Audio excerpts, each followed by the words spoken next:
Hello दोस्तों, कैसे हो आप सब लोग। आई होप कि आप सब लोग अच्छे होंगे। मैं आपको ये पढ़ाने वाली हूँ, ठीक है।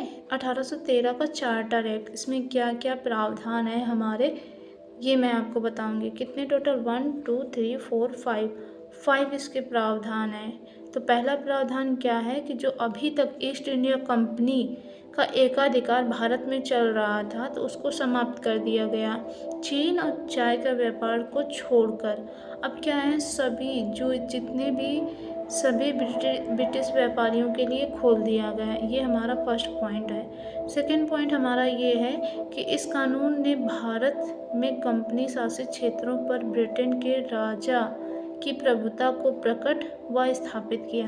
यानी ये बोला जा रहा है इस कानून के द्वारा क्या किया गया, जो ब्रिटिश शासित जितने भी क्षेत्र थे, अब क्या हो गया कि ये सब क्या कर रहे थे, राजा की प्रभुता को प्रकट कर रहे थे और प्लस इसकी स्थापित कर रहे थे। मतलब ये लोग स्वीकार कर रहे थे कि मैं राजा की प्रभुत्व के अंडर में हूँ।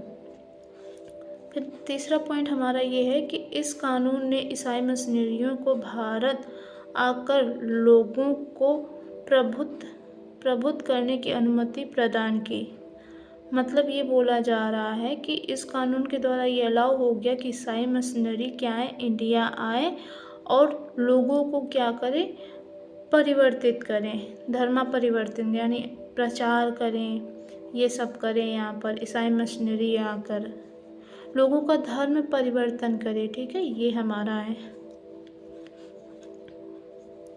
और फोर्थ पॉइंट हमारा क्या बोला गया है, लिखा है इस कानून ने भारत के ब्रिटिश इलाकों में बासिंदियों के बीच पश्चिमी शिक्षा का प्रचार प्रसार करने की व्यवस्था की। मतलब अब क्या था कि जितने भी ब्रिटिश इलाके थे, अब वहाँ पर क्या ब्रिटिश शिक्षा प्रदान की जा सकती है। जो पश्चिमी शिक्षा थी ना, उसको बोला जा सकता है हमारा।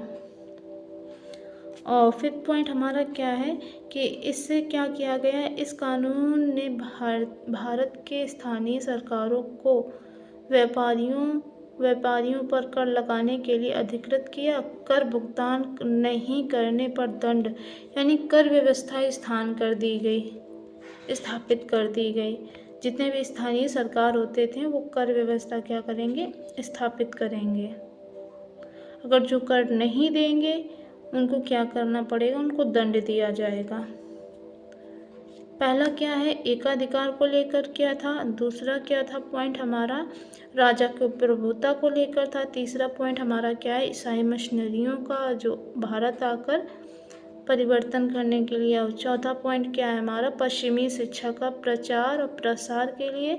और फिफ्थ पॉइंट में ये है कि मेरा स्थानीय सरकारों के व्यक्तियों पर कर लगाया गया।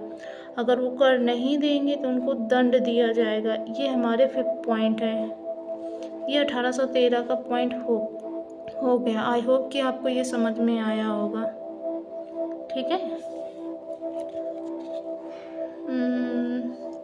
Thank you so much, bye bye.